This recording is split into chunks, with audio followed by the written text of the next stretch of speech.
श्रीराधा शरणं।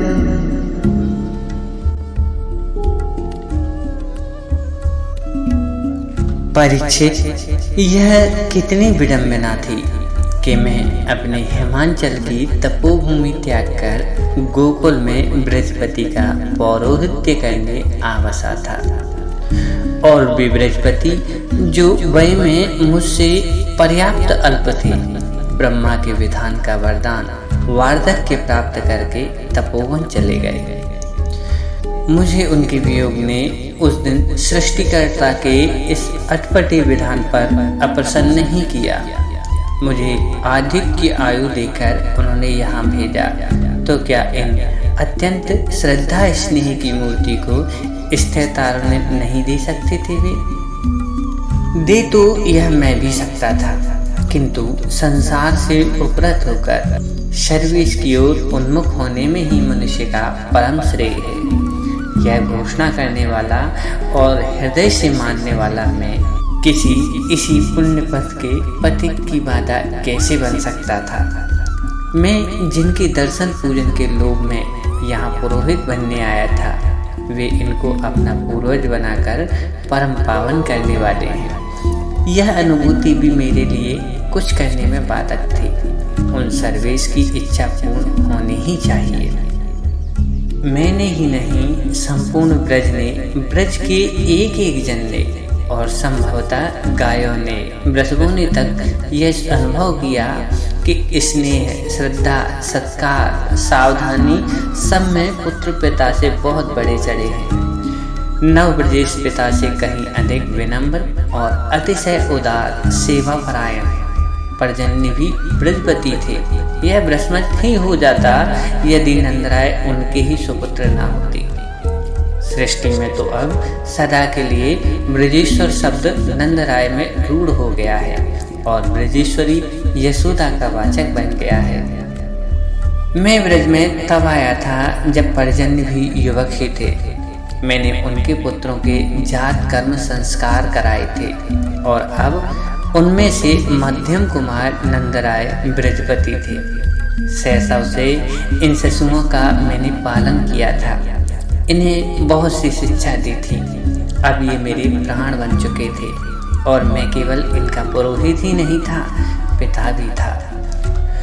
यह ब्रजराय, नंद और वृषभानु की पूरी पीढ़ी मुझे पुत्रों के समान प्रिय थी। पुरोहित इसलिए पुरोहित कहा जाता है क्योंकि यजमान से भी पहले वह उसके लौकिक परलौकिक हित की चिंता रखता है, यजमान के हित के प्रति सचेत रहता है। नंदराय में बचपन से अपने सुख, सम्मान तथा संपत्ति के प्रति उपेक्षा थी। वे दूसरे सबके सुख सुविधा सम्मान के प्रति सतत सावधान रहते थे। सेवकों तथा पूरे ब्रज के पशुओं तक की उन्हें चिंता रहती थी, किंतु अपनी चिंता न उन्हें कभी हुई, न उनकी सहधर्मिणी को। अतः अपने इस प्रधान यजमान की चिंता मुझे ही करनी चाहिए। इसके परलोक की चिंता तो मैं क्या करता? इसके परलोक का परमाधार ही मुझे पुरोहित बना लाया था, किंतु इसके लोक की चिंता करने में भी मैं असमर्थ निरुपाय हो गया। इतना श्रद्धालु, सेवा परायण यजमान युवा से तरुण हुआ और तरुण से वृद्ध होने को आ गया, किंतु संतानहीन था। संतानहीन थे उसके सब भाई। जैसे सृष्टिकर्ता ने यह कलंक लेने को ही गोकुल मुझे भेजा था।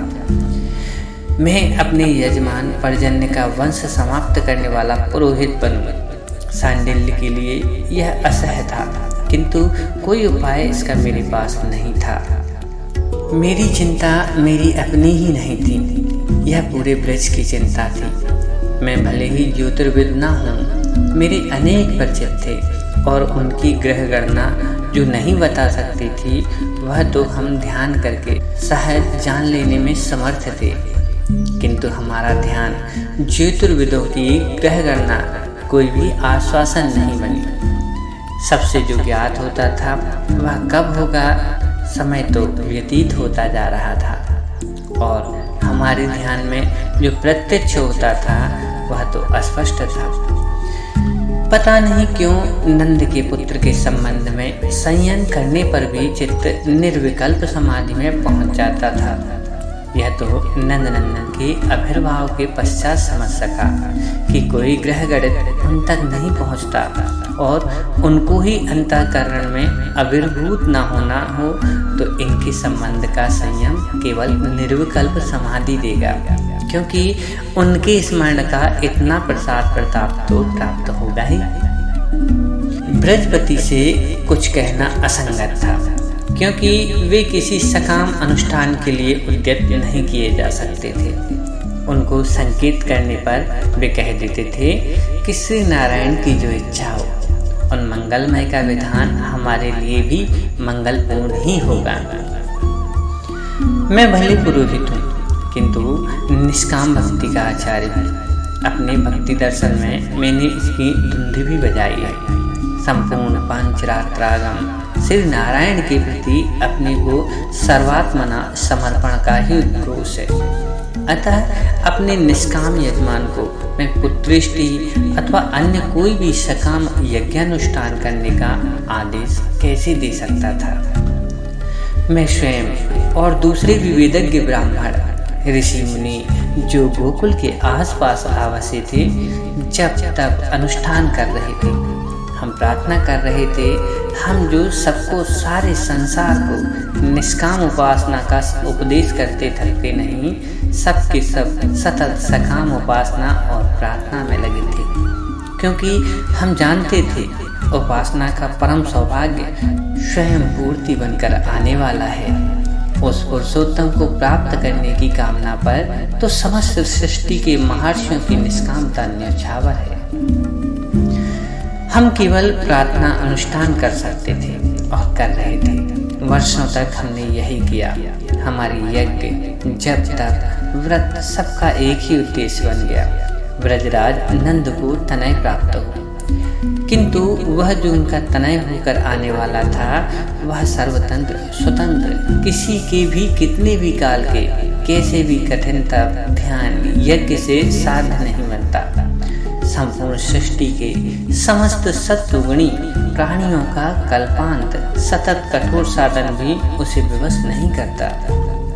ब्रज के सब गोप और गोपियां व्रत प्रार्थना पूजन में लगे थे कि उनको युवराज प्राप्त हो। किंतु जब हम वेदज्ञ ब्रह्म ऋषियों तपस्वियों के प्रयत्न ही सफल नहीं हो रहे थे, तो वे तो अशिक्षित अथवा अल्पशिक्षित सरल सीधे श्रद्धालु ग्रह तथा अपनी गौं को लेकर बहुत व्यस्त रहने वाले लोग थे। परीक्षित, संभव है मैं यहाँ भूल कर रहा हूँ, क्योंकि उस प्रेम धन को किसी की तपस्या तथा विद्या प्रभावित नहीं करती, किंतु इन गोपियों के प्रेम ने उसे कैसे नचाया, यह तो मैंने प्रत्यक्ष देखा है। वह प्रेम परवश बहुत करके इनकी ही प्रार्थना से द्रवित हुआ, क्योंकि वह श्रुतियों के सस्वर स्त्रोत भले अनसुना कर दे, गौओं की सप्रेम प्रत्येक हुंकृति पर बोलते ही उसे मैंने सुना है। मैं यह निश्चय पूर्वक कह सकता हूँ कि हम तपस्वी साधन संपन्न ब्राह्मणों की उपासना प्रार्थना असमर्थ ही हो गई होती, असमर्थ ही थी, किंतु उसके अपने भोले गोप उसे पुकार रहे थे। उसको अंक में लेने को आतुर गोपियों के कंठ उसको पुकारते पुकारते सूख रहे थे।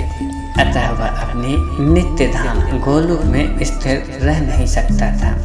ब्रजधरा उसे पुकारे तो वह ब्रज युवराज आविर्भूत हुए बिना कैसे रह सकता है।